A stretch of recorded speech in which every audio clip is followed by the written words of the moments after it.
Altre cose che disserei, fammi pensare.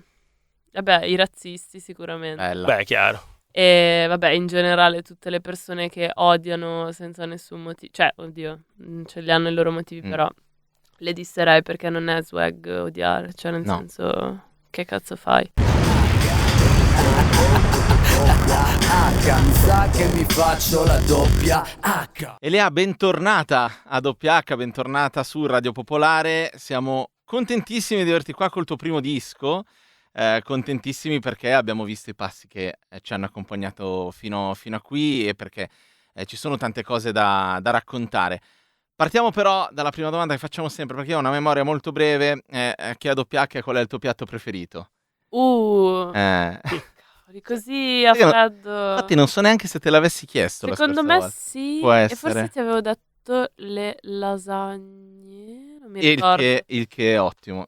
Confermi? No. L'accendiamo? No. Cambiamo. Mi dispiace. Quindi i piatti che mangerei potenzialmente. Sì. Cioè, aspetta, scusa, posso fare una Vai. domanda molto Certo. importante? Per voi è tipo il piatto che se dici c'è stasera a cena dici Evviva, sì. oppure è un piatto che potresti mangiare per tutta la vita, che è diverso? Secondo me è vero, secondo me è la seconda. Ok, allora ti dico il couscous. Il couscous. Buono, Sai che buono. tra la lasagna e il couscous c'è un mondo, il che è molto figo e affascinante. Per cui couscous per sempre, però Yes. se stasera ci fosse la lasagna non male, me la metto via così. E adesso veniamo a Pixel. Pixel è il primo disco ufficiale, lo abbiamo detto, ti ci sei avvicinata con dei passi importanti che hanno anche un po' definito quella che è la tua identità.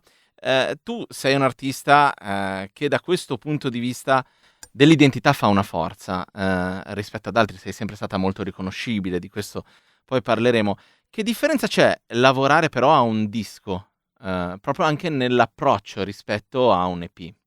Ma è completamente un'altra esperienza, cioè l'EP ti dà poco spazio di fare, cioè portare tante sfaccettature, chiaramente avendo solo 6 brani. Il concept è un po' che devi fare 6 brani e tutti hanno un ruolo ben definito e soprattutto devono essere funzionali al progetto, no? Quindi è difficile avere quella spontaneità, quella libertà di fare delle tracce filler, tra virgolette, no? Mentre invece con questo album per me era importante essere libera da le catene che ti mette anche il concept album, che cioè nel senso bellissimo, resta, Però chiaramente. però anche basta. Certo. E volevo proprio fare musica senza pensare a che ruolo dovessi avere e deciderlo poi dopo in base a quali tracce per me erano importanti, in base a cosa rappresentavano, quindi è stato un po' questo. Ti faccio una seconda domanda su questo, visto che lo hai detto, no? C'è una libertà anche rispetto a un binario da seguire a cui ti obbliga il concept che arriva. Si possono chiamare filler, ma in realtà immagino siano comunque magari dei brani arrivati anche in altri momenti in cui però dovevi rispettare quei famosi binari. C'è qualcosa che arriva da altri periodi in questo disco? Sì, il pezzo più vecchio è Atlantide, che è l'ultimo pezzo. L'ho scritto nel 2023 e avrei potuto metterlo dentro Acqua, lo scorso EP, però volevo dargli un giusto spazio e soprattutto farlo bene, non farlo correndo perché c'erano le consegne, perché per me è molto importante come brano. E quindi me la sono tenuta lì, ho detto aspetto il momento giusto e l'album secondo me è un momento giusto perché appunto come ti ho detto ti dà la possibilità di fare il pezzo rap incazzato così come il piano voce. Esatto, tra l'altro anche posizionandolo in chiusura come a chiudere un po' il cerchio, evidenziandone ancora l'importanza proprio del E tu citi anche in questo album Biggie e volevo sapere chi altro ti ha ispirato per arrivare poi a fare un album del genere. Allora, forse la persona che più mi ha ispirato è Mac Miller. Ok. Perché, vabbè, a parte appunto è forse il mio artista preferito, però il modo in cui lui concepiva i suoi album è una cosa che mi ha sempre molto affascinato e vabbè, sono forse alcuni dei pochi progetti che veramente posso ascoltare dal primo pezzo all'ultimo e mi piacciono tutti, non tanto perché magari sono tutte delle hit, cioè per me lo sono, però magari ci sono anche dei pezzi che mi piacciono meno, chiaramente, però nel contesto hanno talmente senso che ti portano proprio... È come anche Gue che dice che appunto il rap alla fine è un po' come fare cinema, no? Chiaro. E se tu riesci a portare dei capitoli, a fare, diciamo, un film come si deve, anche un piano fermo, capito, ha Certo. senso, no? Quindi era un po' quello. Tra l'altro hai appena citato Gue, che tra l'altro è appunto uno dei feat all'interno dell'album. Un altro feat, per esempio, è quello di Colapesce, no? Ma entrambi, appunto, c'è estrema naturalezza all'interno di quest'album, anche con tutti i feat, nonostante siano artisti così diversi, no? Come hai costruito il percorso per arrivare anche ad avere artisti così diversi in uno stesso album? Ma come hai detto tu è stato tutto molto spontaneo, nel senso non ho pensato, oddio, voglio avere XY nell'album, stato più che ho fatto i pezzi e poi ho detto, oddio, ci sarebbe benissimo XY. Ok? E anche con Colapesce è stata la stessa cosa, noi non siamo andati in studio pensando di fare un feat assieme, siamo andati in studio per fare musica e poi quello che è uscito abbiamo detto, che hit. Ci sta. Ci sta. Ok. Quindi sì. Ecco, questa cosa della naturalezza secondo me emerge molto. Un po' l'hai detto è perché c'è la libertà da un lato di avere più spazio e di portare un lungometraggio per rimanere nel paragone di Gue Pequeno del cinema, no? Di cui lui si è più volte definito il proiettore. Però da un lato c'è questa cosa del disco, dall'altro c'è in parte anche quello che dicevi di Mac Miller, il portare anche a livello sonoro tante cose che sono prettamente tue, fanno parte del tuo percorso, di portarci dentro altre voci, facendo in modo che in questa libertà si incastrassero. C'è un brano che secondo me è pazzesco, che è buon esempio insieme a Promesse Saif, veramente un brano incredibile, che tra l'altro abbiamo già visto funziona live, nel senso che ce l'hai regalato al Santeria qualche giorno fa. Lì c'è anche forse un po' un incastro generazionale. Come ti trovi tu, proprio a livello quasi tematico, all'interno del momento attuale di questa scena che sta emergendo? Ma allora io sono super contenta che delle persone come Saif e Prome siano in questo punto, cioè che siano nella scena così poi, perché per tanto tempo ho fatto fatica a trovare della gente da ascoltare, ma proprio per un fatto di gusti, cioè magari mi riferivo più alle robe vecchie, tipo appunto Gue, l'ho sempre ascoltato, però magari non trovavo tanta connection con... E invece comunque, cioè la roba che fanno loro sono proprio delle cose che mi gasa ascoltare, mi gasa andare ai loro live, cioè capito? Anche se non facessi musica e non fossimo amici, comunque li ascolterei di brutto, cioè sono persone che stimo molto. E quindi anche lì è tutta una cosa molto, molto spontanea. Comunque Adam lo conosco, cioè non personalmente, ma lo conoscevo già prima, quando io praticamente non pubblicavo niente e vedere come si è evoluto, anzi, sapendo che già spaccava i tempi, cioè per dire io ho una nota sul telefono del 2020, mi sembra, o 21, dove tipo avevo fatto una lista di i feat che volevo fare e c'era anche lui. Dai, che figata! No, ti giuro, ma cioè, c'era questo freestyle che aveva fatto che si chiamava Incudine. E l'avevo sentito e avevo detto, no, ma questo tipo è fuori, cioè è troppo forte. E quindi sono stracontenta per lui e credo che cioè, hanno portato, ma tutta la nuova scena in realtà, un qualcosa che mancava tanto in Italia, sono contenta. Tra l'altro un altro feat è con un artista francese, Ness. Tu devi sapere che qua doppia H noi abbiamo il rap e la trap francese proprio, no? Sì, siamo abbastanza sotto. La questa portiamo roba. una settimana, totalmente. esatto, totalmente. Quindi ci siamo gasati quando abbiamo visto e ascoltato questo feat, questo brano. Tu che sei comunque svizzera, no? Sei un po' in mezzo anche tra l'Italia, la Francia, la Germania. Quanta Europa porti e quanto ascolti anche a livello europeo, diciamo, e porti all'interno dei tuoi brani e in questo album? Ma per me è tutto, cioè nel senso, credo che i francesi, e voi mi potete confermare, Ovviamente. Certo. siano i più forti, cioè sono troppo originali, cioè c'è proprio una differenza nell'approccio, perché io vedo che gli emergenti cercano di fare la loro roba, ma veramente in tutto per tutto, cioè si fanno i visual particolari, si fanno le robe, cioè hanno proprio un'originalità che secondo me in Italia è più difficile trovare. Ripeto, secondo me con tutta questa nuova ondata di gente giovane che ora sta spaccando, sta Cioè, roba è arrivata, c'era anche ovviamente nel 2016 eccetera eccetera, però c'è stato un periodo in cui secondo me c'è stato un po' un vuoto un po' in Italia e poi vabbè qua le cose arrivano sempre un po' dopo. Sì. Quindi tipo vedere loro come sono avanti dico oh shit, anche la scena UK, cioè insomma Sì. anche ora ci sono dei movimenti tipo sottoculture, direi, non so come dire, Sì. però mega caldi e per me è importantissimo guardarmi intorno, ma mi viene anche spontaneo perché capisco il francese comunque. ok. Quindi, Esatto. cioè, boh, è swag. Swag. Esatto, chiaramente. Hai citato anche l'Inghilterra, effettivamente poi si vedono i risultati, no? Perché vedi artisti attraverso la chiave proprio della loro originalità e dell'andare a volte apparentemente controtempo e in pochi anni o mesi riuscire a raggiungere anche risultati importanti proprio perché suonano diversi. Questo in Francia, dagli LDB a davvero in Inghilterra, ce ne sono tantissimi di esempi. E poi ascoltando un po' il tuo lavoro, un po' da sempre in realtà, ma ovviamente in Pixel, dove è un po' più compiuto, si sente anche che questo ascolto c'è a livello di sonorità, cioè tu ti muovi su delle produzioni che sono parecchio europee, è come se il fatto che tu capisca il francese ma comunque viva in una zona in cui arrivano tante, sei circondata da tante cose interessanti, questa cosa un po' possa servirti. Che tipo di ascoltatrice sei a livello musicale, anche magari fuori dal rap? Ma io sono veramente onnivora, cioè forse l'unica cosa che proprio non sopporto è il country.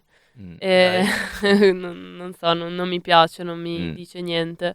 Però praticamente ti direi tutti gli altri generi li ascolto veramente. Cioè, ultimamente non sto ascoltando più tanto rap in realtà. Mhm. Mi piace boh, di tutto, musica giapponese, musica soprattutto sudamericana, sto ascoltando Mm. tanto, di tutti i tipi, veramente. Cioè, mi piacerebbe dirti, so che sembra quelle risposte, ascolto un po' di tutto, però in realtà è vero, cioè, No, ma hai fatto bene a dire subito che il country no, così non è più quel tipo di risposta lì. quello no. Esatto. Senti, veniamo in live, dato che siamo partiti anche citando Biggie 3 punti di riferimento, insomma l'MC è una figura per cui il live è importante e tu hai una potenza sul palco che magari uno non si aspetterebbe, invece sì. Tra l'altro arrivi da un'estate di live intensissimi in cui hai girato anche proprio fisicamente un po' in giro per... Ti aspetta portare in giro questo lavoro, Pixel, per l'Italia e per l'Europa? Si partirà il 7 novembre a Zurigo. Come dicevamo, appunto, arrivi da tante date. Ho due domande su questo. Primo, l'esperienza del palco serve all'esperienza sul palco? Cioè, fare tanti palchi aiuta ad affrontarli in un certo modo, anche magari un po' più come ce lo hai in testa? E due, se cioè, quanto è importante per te portare il disco live finalmente, proprio a livello di brani? Allora, per risponderti alla prima domanda, sì, cioè nel senso, come tutte le cose, più fai una cosa, più hai la confidence, perché ogni volta ti dici, ah ok, è andata, ok, è andata, e poi alla millesima dici, Vai, so vai che già va. cosa devo Esatto. fare. Cioè sì, poi vai anche un po', è come quando dopo che, io che non ho la patente, però dopo che guidi per tanto tempo, capito, stai guidando e non ti rendi conto che stai Sì, guidando e esattamente. fai tutto in automatico. Per me è la stessa roba nel live, cioè a volte mi dicono, oddio, come fai a ricordarti tutti i testi? A parte che li ho scritti io, quindi ci sta che mi ricordo. Esatto. Però è proprio che a volte non ci penso, cioè non è che io penso a cosa devo dire, ma mi dissocio completamente, cioè quelle robe quando entri proprio nello stato di flow completo. E sicuramente una cosa che consiglierei a una persona che inizia a fare musica è di fare più live possibili anche nei posti più brutti e inutili, perché ti insegnano tutti qualcosa, ti insegnano cosa devi fare, cosa non devi fare, come devi reagire al fatto che il pubblico non reagisce, che è mega importante, perché se ti abitui bene, tipo che il pubblico è sempre gasato, poi appena non si gasano ti prendi mega male e dici oddio, non voglio più cantare. Invece tipo imparare a crearsi quella bolla per la quale non importa com'è il pubblico, cioè se il pubblico non frega niente fai il live per te, dici sono contenta di Mm. essere qui sul palco a prescindere da tutto, cioè è utile, secondo me è Chiaro. importante. E poi appunto ti chiedevo quanta attesa c'è, quanta attesa hai rispetto ai brani di questo disco nel portarli live. E non vedo l'ora perché Mm. comunque anche avendo fatto 2 EP da 6 brani ciascuno mi sembra, cioè comunque il mio repertorio è composto da 13 canzoni. Finalmente adesso. Quindi ora, e ti giuro, è sempre stato uno struggle fare le line-up, Sì. le setlist, perché ogni volta c'era il mio manager che diceva dobbiamo arrivare un'ora, io ok. Va bene. Solo che, capito, il problema è che lì, tipo, ci sono delle canzoni che ho fatto che odio Mm. e non vorrei mai più performare.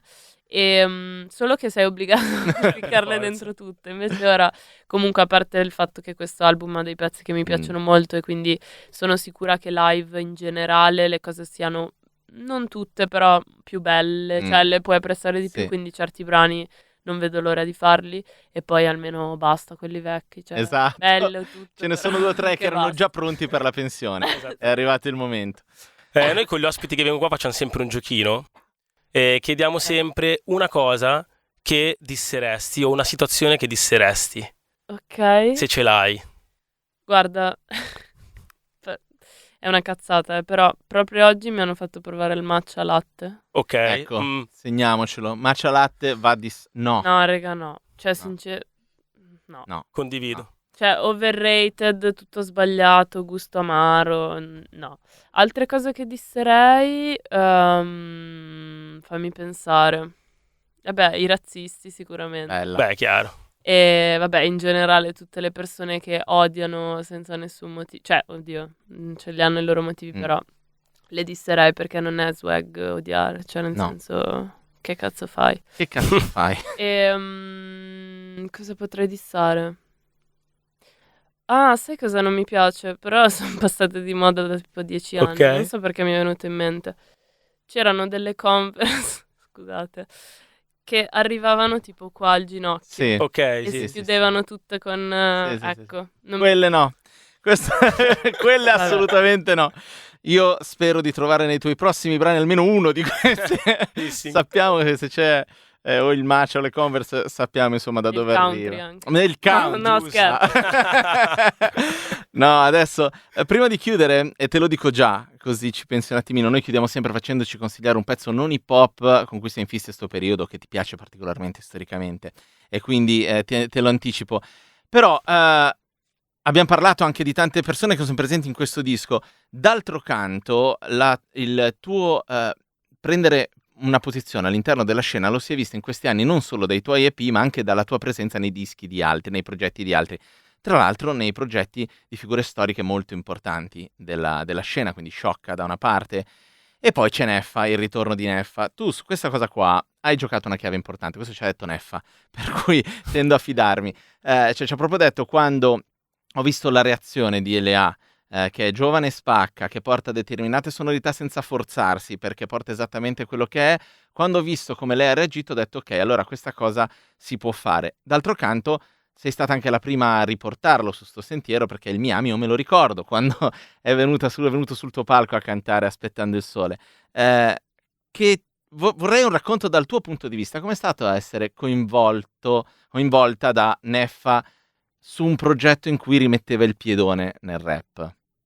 Ma innanzitutto non mi aspettavo di aver giocato un ruolo così importante, cioè nel senso non pensavo e il fatto che comunque una persona come lui che ha fatto la sua carriera anche a capitoli se vuoi e decide di tornare a rappare, cioè è un onore ovviamente per me essere parte di questa cosa e poi in generale quando una persona che ha una carriera già solida alle spalle dà dei, come si dice, fa dei big up a un emergente, secondo me è una roba, cioè per me è molto importante perché comunque mi rendo conto che cosa gliene frega di farlo, capito? Cioè non ci guadagnano nulla, no? E quindi tutti i vari, anche Sciocca che è stato il primo a chiamarmi su un disco mega importante con un feat mega importante, sono tutte persone che, cioè, sono per sempre grata di questa cosa ovviamente, anche perché loro veri OG, capito? Cioè, Mm. nel senso, se rispettano quello che faccio, comunque mi dà motivo di credere che ci sta la roba, bene o Sì, male. Chiaramente. Anche l'altra sera sono andata, ho beccato anche Neffa, sono andata all'Alcatraz Sì. con Sciocca e per me è stato veramente assurdo perché io comunque tutte le persone che c'erano lì sono cresciuta con loro, cioè proprio capito hip hop vero Sì. e poi sono tutti dei mostri sul palco, io li ho sempre visti come, cioè vorrei diventare così a livello di impatto, no? Ok. E niente, essere lì con loro, però non sotto il palco, ma con loro nel backstage e Figata. poi a suonare, capito, anche con Nitro, il pezzo con Nitro, eccetera. È stato veramente... Cioè, non so, io di solito non è che mi do tante pacche sulle... Cioè, Però nel quella senso, vado sera, sì, avanti. sì, No, sì, però ho proprio detto, boh, che hit, nel senso, Sì. se nel 2020 mi avessero detto questa cosa avrei detto sì, grande. Sì, certo. Quindi ci sta. Ovviamente. È un momento in cui a livello hip hop un po' di queste cose si stanno realizzando, Sì. devo dire. Sono davvero belle situazioni, tra l'altro molto, molto hip hop. Beh. Adesso arriveranno gli store. Oggi abbiamo cominciato hai cominciato gli store. È un'altra occasione, un modo diverso, no? Per incontrare forse chi ti segue. Sì. È una cosa che a livello di feedback ti restituisce? Quello di questo tipo di incontro? Un botto. Io in realtà sono una persona mega timida, quindi e non mi piace, so che sembra strano, però non mi piace avere le attenzioni addosso, se non, cioè a meno che non sono a cantare, che dico ci sta se qualcuno Ovvio. mi guarda, però tipo quando tutti, non so, sono lì che aspettano cosa dici, sono lì. E però con gli in-store è diverso, o comunque anche per dire quando ho fatto il tour nei club, dopo ogni live mi fermavo a parlare con chi c'era e sono stati tutti mega carini, cioè, e poi sai il fatto di vedere dal vivo una persona che ti dice in faccia grazie, vedi che comunque la persona è commossa o cioè toccata da qualcosa che hai detto, felice per il live, per qualsiasi cosa. Cioè, non so, è come se ti facesse veramente un regalo, come se Certo. tipo ci fosse una fila di persone che ti porta un pacchettino. È figata, sì, certo. E quindi è una hit, cioè sono contenta di farlo. Chiaramente. E adesso ti faccio la fatidica domanda. Che brano non hip hop ci consigli da portare qua a Doppiac? Madò, difficile ste robe. Posso... Certo. Certo, vai, certo. checca pure. Perché vi dico, io ho anche dei gusti un po' particolari. A parte il fatto che mi piace un botto il neomelodico, questo Mhm. Ok. Questa cosa sai che non so se l'avrei detta. questa playlist È proprio la salvata playlist, che abbiamo ascoltato stupendo. l'altro giorno in van. Vabbè, tornando dal 64 Bars. Ah, beh, ok. fantastico, sì. E, Molto hip hop. molto hip hop. Esatto. Allora, ultimamente, sto ascoltando questo pezzo di Furasao 2000, Mhm. che si chiama Mimosa 2000, e Ok. al di là di questo pezzo, che tra l'altro ora sta andando anche abbastanza viral su TikTok, ci sono altri pezzi di questo gruppo brasiliano che io e Disse, che salutiamo Sì. tra l'altro, ascoltiamo già da anni, che sono troppo fighi. E poi, aspetta, allora questo pezzo non so se lo consiglierei Mhm. perché secondo me è un po' particolare, cioè non so a chi potrebbe piacere, però si chiama Que tiene que no tenga yo di Roju, che è questo artista di Madrid, secondo me fortissimo. E praticamente è un remix, un remake di una canzone di questo gruppo, mi sembra cileno, no, spagnolo, scusami, Mhm. che si chiama Que tiene que no tenga yo. E lui ha rifatto la cover tipo versione moderna, tipo è mega figo, struggente, cioè è Figata. diventata una delle mie canzoni preferite, ma è molto tipo, non so neanche come, melancolico, mieloso, Mm. boh, non lo so. Sappi che chiuderemo con questa. Grazie mille, Lea, per essere stata a Grazie. Doppiac, e in bocca al lupo per tutto quello che verrà adesso. Grazie mille. Grazie mille. H, mi sa che mi faccio la doppia H.